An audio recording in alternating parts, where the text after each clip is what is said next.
Alors, ça y est les amis, on se retrouve pour une petite vidéo parce que les gars, du côté de Barcelone à présent, il y a en fait beaucoup d'actualités mercato intéressantes parce qu'on nous dit que les gars, il est possible pour que Fermin Lopez quitte le Barça cet été et rejoindre une équipe comme Chelsea. Et les gars, lorsqu'on a eu cette info, c'était plutôt choquant. C'était plutôt choquant en voyant que Chelsea aurait donné en fait 48 heures à Fermin Lopez pour décider de son avenir. Franchement les gars, c'était choquant parce que les gars, il y a 2 semaines après le trophée Gamper, Fermin Lopez, en conférence de presse, il avait déclaré que il était à l'aise à Barcelone. Son rêve est de continuer au Barça. Il est prêt à tout donner pour le Barça parce que le Barça, c'est l'équipe qu'il aime. Le Barça est le club de sa vie. Mais les gars, Hansi Flick, en conférence de presse, une semaine après la déclaration de Fermin Lopez, Hansi Flick avait déclaré que il adore Fermin Lopez. Fermin Lopez est extrêmement important pour l'effectif. Il ne veut pas perdre Fermin Lopez. Et on avait déjà eu des infos qui faisaient quoi que c'est Hansi Flick qui aurait imposé en fait au départ de Fermin Lopez depuis en fait en juillet. Mais les gars, on nous dit que Chelsea aurait en fait donné 48 heures à Fermin Lopez pour décider de son avenir. Apparemment, Chelsea serait prêt les gars à débourser 50 ou 60 millions d'euros pour avoir les services en fait de Fermin Lopez. Et les gars, on était tous choqués. Mais Fabrice Romano, les gars, heureusement, il est venu, il a contredit en fait toutes les informations qu'on a eues avant concernant le possible départ de Fermin Lopez du côté de Barcelone pour Chelsea. Fabrice Romano, il nous dit que les gars, concernant Fermin Lopez et Chelsea, il n'y a aucun contact entre le Barça et Chelsea, aucune offre officielle de Chelsea, aucune négociation concrète. Alors, ce sont plutôt en fait des suppositions à présent. Et les gars, ça m'a soulagé. Ça m'a soulagé et je pense que les gars, je ne suis pas seul. Il y a en fait beaucoup d'autres personnes qui se sont soulagées en voyant les informations de Fabrice Romano concernant le possible départ de Fermin Lopez pour Chelsea. Parce que s'il y a bien une chose sur laquelle on est tous plutôt unanimes, les gars, c'est le refus du départ de Fermin Lopez. Oui, oui, les gars, on est tous presque unanimes pour dire que Fermin Lopez, en fait, il ne doit pas quitter le Barça. Alors, je sais qu'il y en a ceux qui peuvent dire oui, en fait, dans le Barça, un jeu comme Dani Olmo, le Barça Rafinha qui peut aussi évoluer en fait en tant que numéro 10. Mais les gars, est-ce que vous croyez que Dani Olmo, il sera capable d'enchaîner en fait dans 10 matchs ensemble, c'est les gars? Est-ce que vous croyez vraiment que Daniel Moïse va enchaîner en faisant 10 matchs, en 15 matchs sans être blessé? Je ne suis pas sûr, les gars. Je ne suis pas du tout sûr que Daniel Moïse sera capable d'enchaîner environ en 15 matchs sans être blessé. Oui, Rafinha, il peut évoluer en tant que numéro 10. Mais samedi, lorsque Hansi Flick l'avait utilisé face à une équipe comme Elche, c'était comment, les gars? Vous avez vu Rafinha comment face à une équipe comme Elche en tant que numéro 10. Tout ça, c'est pour vous dire que les gars, Fermin Lopez, il est trop important pour le Barça à présent. Il est trop important puisque Dani Olmo, il est trop inconstant. Si Dani Olmo, les gars, il est à 100%, il pouvait enchaîner des matchs, alors ce serait bien. Mais Dani Olmo, les gars, on ne peut pas compter sur un jeu comme Dani Olmo pour enchaîner en faisant 10 matchs, 15 matchs sans être blessé. Parce que Dani Olmo, les gars, il est trop inconstant. Et lorsque Dani Olmo, en faisant, il n'est pas constant ou il se blesse, qui doit évoluer en tant que numéro 10, c'est Fermin Lopez. Parce que Fermin Lopez, les gars, c'est un joueur tout simplement fantastique. Et quand je vous dis que Fermin Lopez, il est fantastique, oui, Fermin Lopez, il est fantastique. Ok, Daniel Mo, c'est un poison, les gars, avec son jeu entre les lignes. Fermin Lopez, idem, les gars. Idem pour Fermin Lopez. Fermin Lopez, il est très intelligent tactiquement. Lui aussi, les gars, il sait bien évoluer en fait entre les lignes. Parce que les jeux en fait de Fermin Lopez entre les lignes sont tout simplement incroyables lui aussi. Ok, c'est vrai, c'est pas au même niveau que Daniel Mo. Parce que les gars, les contrôles orientés de Daniel Mo, c'est tout simplement pas croyable. Parce que Daniel Mo, dans un clin d'œil, il peut te sortir en fait un contrôle orienté pour briser en fait dans toute une défense.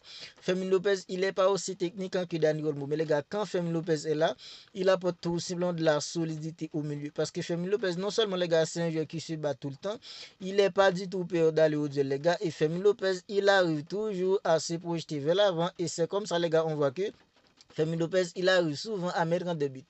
Il arrive souvent à mettre en début parce que Fermin Lopez, les gars, il arrive toujours à se projeter. Et les gars, quand il s'agit en fait de défendre l'équipe en Fermin Lopez, il se donne à 100%. Et lui, il est beaucoup plus constant qu'un jeu comme Dani Olmo. Voilà pourquoi je pense que les gars, ce serait une erreur en fait monumentale de laisser Fermin Lopez partir. On nous a dit que les gars, oui, Chelsea aurait donné en fait 48 heures à Fermin Lopez en fait pour décider de son avenir. Mais les gars, le Barça en fait ne veut pas vendre Fermin Lopez. C'est si Fermin Lopez décidé de partir, oui, si Fermin Lopez en prend sa décision de partir, le Barça en fait ne s'opposerait pas. Et autre chose qui me dérange les gars, c'est surtout en fait dans le prix. Parce qu'on nous dit que c'est environ 50 ans ou 60 millions d'euros que Chelsea serait prêt à débourser les gars pour en fait un Fermin Lopez. Est-ce que vous croyez qu'aujourd'hui c'est seulement 50 ans ou 60 millions d'euros qui vaut Fermin Lopez? Non, non les gars. À mon avis, Fermin Lopez, il vaut bien plus que 50 millions ou 60 millions d'euros. Parce que les gars, il y a en fait des joueurs qui coûtent bien plus cher que Fermin Lopez. Ils sont pas beaucoup plus forts que Fermin Lopez. Il y a des joueurs aujourd'hui qui coûtent en fait 50 millions, 60 millions, 65 millions, 70 millions d'euros. Ils sont pas beaucoup plus forts que Fermin Lopez. Parce que les gars, parmi tous les jeunes qui sont en de la Masia, on parle en fait du Mac Casado, on parle de la Yamal, on parle en fait du Koubassi. Fermin Lopez, lui aussi, les gars, c'est un joueur en fait extraordinaire. Fermin Lopez, c'est un jeune joueur fantastique, les gars, qui peut beaucoup apporter à une équipe. Voilà pourquoi je pense que les gars, le prix en fait que Chelsea serait prêt à débourser pour Fermin Lopez. Non, non, les gars, ce serait en fait un cadeau. Si le Barça laisse Fermin Lopez partir, les gars, pour environ 50 ou 60 millions d'euros, c'est comme un cadeau. C'est comme un cadeau, les gars, parce que Fermin Lopez, il vaut bien plus que 50 millions, il vaut bien plus que 60 millions d'euros. Parce que les gars, Fermin Lopez, il est vraiment phénoménal. Fermin Lopez, les gars, dans une équipe où l'entraîneur en fait en lui fait confiance, l'entraîneur en fait en lui donne en fait beaucoup de temps de jeu, une équipe qui tourne bien, les gars, Fermin Lopez, il peut faire des merveilles, les gars. Voilà pourquoi je pense que les gars, le ballon, si Fermin Lopez venait à quitter une équipe comme le Barça, les gars, ce sera pas en fait pour environ 50 ans ou 60 millions d'euros. Parce que Fermin Lopez, il vaut bien plus, les gars, que 50 millions, il vaut bien plus, les gars, que 60 millions d'euros. Bien, heureusement, on nous dit que Fermin ne devrait pas quitter le Barça, surtout les gars, en fait pour 50 millions d'euros, les gars. Voilà. Fermin Lopez, il ne devrait pas quitter le Barça, surtout les gars, pour 50 ans ou 60 millions d'euros. C'est ce que je disais, les gars, parce que Fermin Lopez, il vaut bien plus que ça. Vous n'hésitez tout simplement pas à me dire ce que vous en pensez de tout ça dans les commentaires. Si Fermin Lopez doit quitter le Barça, les gars, est-ce que vous pensez que ce serait pas en fait un cadeau de laisser partir un jeu comme Fermin Lopez, les gars, pour environ 50 ans ou 60 millions d'euros aujourd'hui? On nous dit que les gars, si Fermin Lopez en fait en quittant une équipe comme le Barça, c'est plutôt un jeune joueur comme Drew qui prendra sa place en fait dans l'équipe. Et ça, les gars, Drew, c'est un jeune en fait fantastique en lui aussi, mais les gars, en fait, c'est pas le même niveau que Fermin Lopez. Fermin Lopez, il a déjà en fait l'expérience en du haut niveau, parce que ça fait environ, les gars, 4 saisons depuis que Fermin Lopez il est en équipe première, depuis que Fermin Lopez il est en train de se battre, en train de se donner à 100% pour l'équipe en première. Voilà pourquoi je pense que les gars, la présence de Fermin Lopez dans l'effectif pour cette saison, ça va beaucoup aider une équipe comme le Barça, parce que les gars, Dani Olmo, on est tous d'accord pour dire que Dani Olmo, les gars, il sera pas capable d'enchaîner en fait dans beaucoup de matchs. Lorsque Dani Olmo sera absent, les gars, Fermin Lopez il sera là pour faire le boulot convenablement, parce que les gars, Fermin Lopez il a déjà démontré à tout le monde qu'il a le niveau pour évoluer en fait au Barça.